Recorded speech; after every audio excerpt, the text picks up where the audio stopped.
sobat channel obrolan santri. Ini menarik sekali tentang fikih ibadah, yakni tentang sholat. Sebelum kita lanjut, jangan lupa like, subscribe, masukkan setelah sarannya lewat komen. Kita lanjut di sesi kedua. Rukun kolbiyah rukun hati adalah niat. Nah ini ya niat.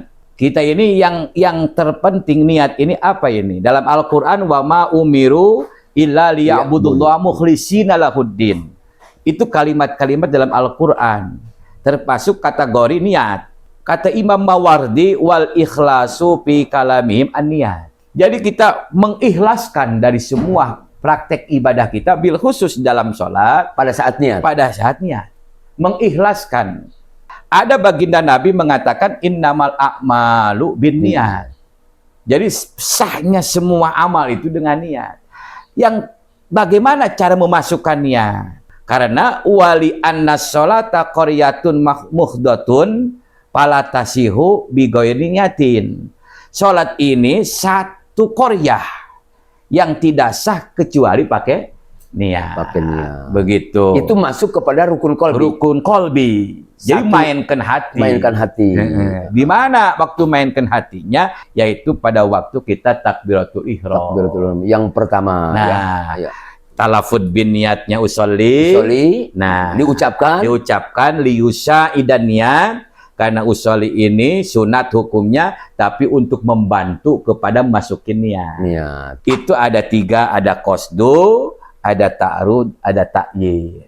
Harus masuk tuh pada waktu takbiratul ihram. Ada 2 pandangan menurut Imam Nawawi, yaitu pada waktu di takbiratul ihram pada waktu begini. Masukkanlah niat, bar itu udah beres. Ada satu kaul lagi, yaitu waktu takbiratul ihram sampai ke bawah harus beres. Pada saat angkat tangan saat takbir, ini ada batasan nggak antara tangan kita dengan telinga?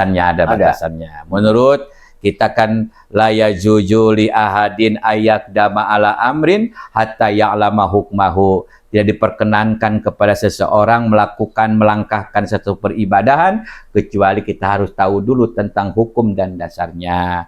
Ya, makanya walaupun perkara sunat tetap harus ada dasar hukumnya.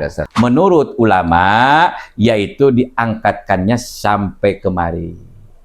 Di bawah, di atas pundak, di bawah kuping ininya, ibu jarinya. Andai kata ada yang sampai segini, jadi masalah. Tidak ada masalah. Tidak ada masalah. Yang wajib itu baca Allahu Akbar. Itu yang masuk rukunnya. Ya, rukunnya. Ngangkatkannya itu mah gak jadi masalah. Mau sampai sini, mau sampai sini. Yang terpenting, yang sampai sini harus tahu dasar hukum. Yang sampai sini pun harus tahu dasar hukumnya.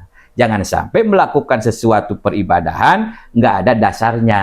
Sunat sekalipun. Sunat sekalipun. Betul. Penanggung jawabnya siapa? Begitu. Betul. Sampai ke sana nanti pertanyaannya Pak Kiai. Karena kan ini ibadah. Betul. Bukan main-main, ibadah. Betul. Setelah takbir itu adalah masuk rukun. Dan itu dibarengi dengan kolbi, niat. Kolbi ya.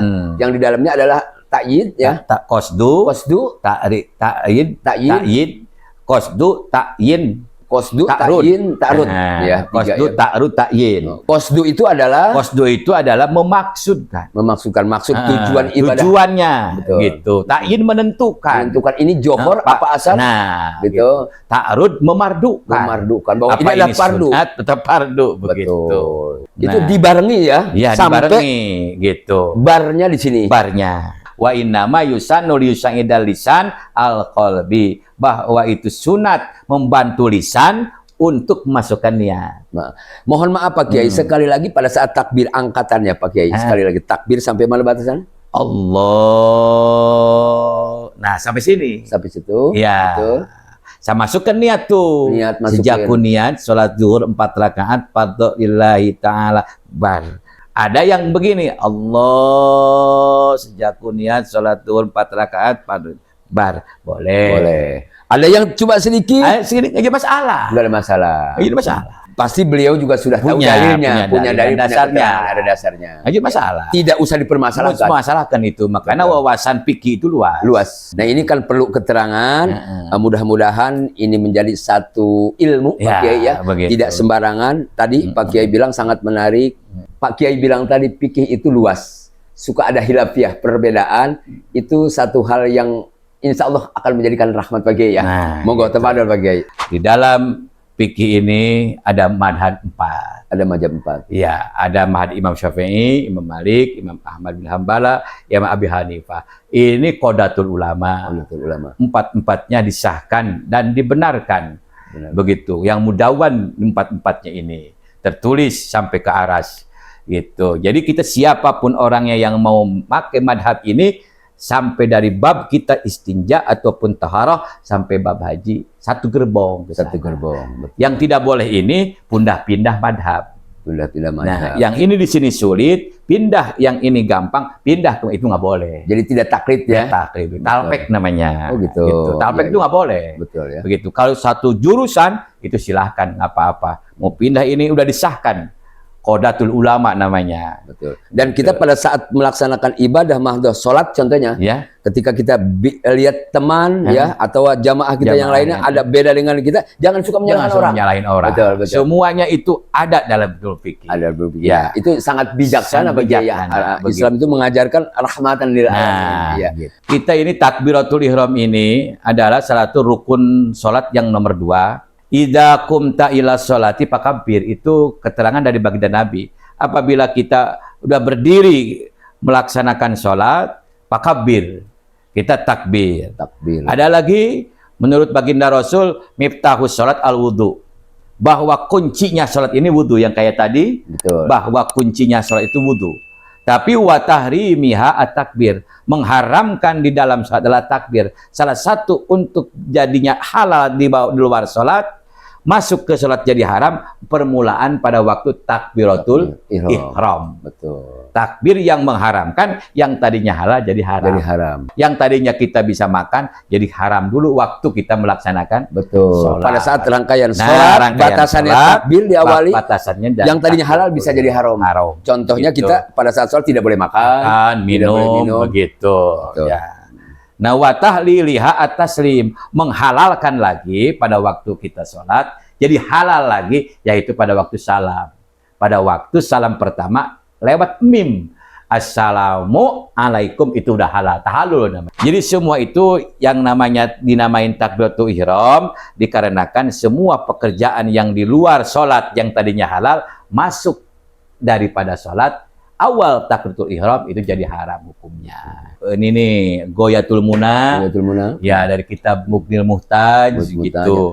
Banyak kitabnya yang membahas tentang fikih. Pembahasan fikih itu kita makanya jangan kita suka nyalain orang, karena fikih itu lebih di 1000, 2000, 3000 sampai 10.000. Subhanallah, begitu banyak. Kitab fikih. Andai kata ada perbedaan, satu hal yang wajar ya. Gitu. Ikhtilafu ummati rahmatun. Itu Nabi udah ngasih arahan, ikhtilaf buat umatku asal dengan dasar hukum rahmatun. Amin ya rabbal alamin. Subhanallah. Para alim ulama kita lewat literaturnya kitab yang dikaji dan dipandu oleh Pak Kiai Khair, insya Allah kalau disikapi dengan bijak, masing-masing kita husnuzon, itu adalah akan menjadikan rahmat. Subhanallah. Baik, yang selanjutnya Pak Kiai, yang terakhir barangkali di sesi terakhir, bahwa tadi baru dibahas tentang masalah rukun sholat. Yang pertama yaitu rukun qalbiyah, yang kedua rukun qauliyah, ada 5, yaitu takbiratul ihram, termasuk kategori itu takbiratul ihram adalah rukun qauliyah. Yang kedua qiraatul Fatihah, membaca Fatihah adalah rukun qauliyah. Tasyahud akhir, tahiyat akhir adalah rukun qauliyah. Baca sholawat kepada Nabi kita Muhammad SAW yaitu rukun qauliyah. Nah, jumlahnya cuman ada 5. Terakhir dari 5 ada salam. Itu rukun salam pertama. Nah, itu rukun yang ke kanan. Ya, itu rukun qauliyah. Yang ketiga ada rukun fi'liyah atau rukun fa'liyah. Yang pertama diri, yang kedua ruku, yang ketiga i'tidal, yang keempat sujud, yang kelima duduk antara 2 sujud, yang keenam adalah duduk akhir. Duduk Nah, akhir. itu namanya rukun fi'liyah. Rukun fi'liyah. Ada rukun i'tibariyah yang keempat, yaitu tumanina. Tumanina. Di mahalliha, di tempatnya masing-masing tumanina.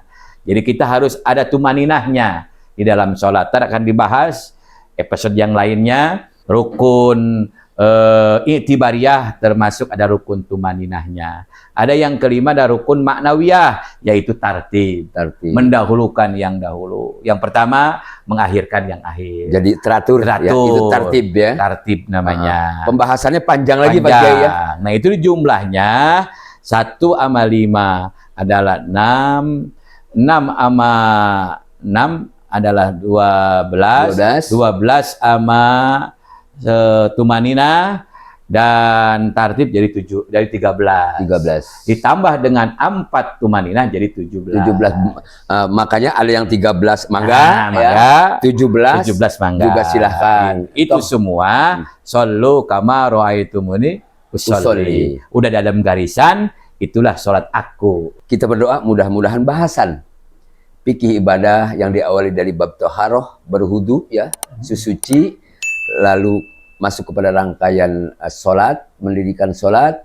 Nah, ini ikut para alim ulama ya. Mudah-mudahan sholat kita yang belum terlaksana dengan sempurna ini bisa menambah-nambah kesempurnaan ibadah kita. Amin ya rabbal alamin.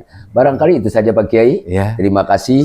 Sobat channel Obrolan Santri, jangan lupa di sesi berikutnya jangan ketinggalan video-video terbaru dari channel Obrolan Santri sebagai layanan masyarakat akan selalu ditayangkan. Sekian, terima kasih. Assalamualaikum warahmatullahi wabarakatuh.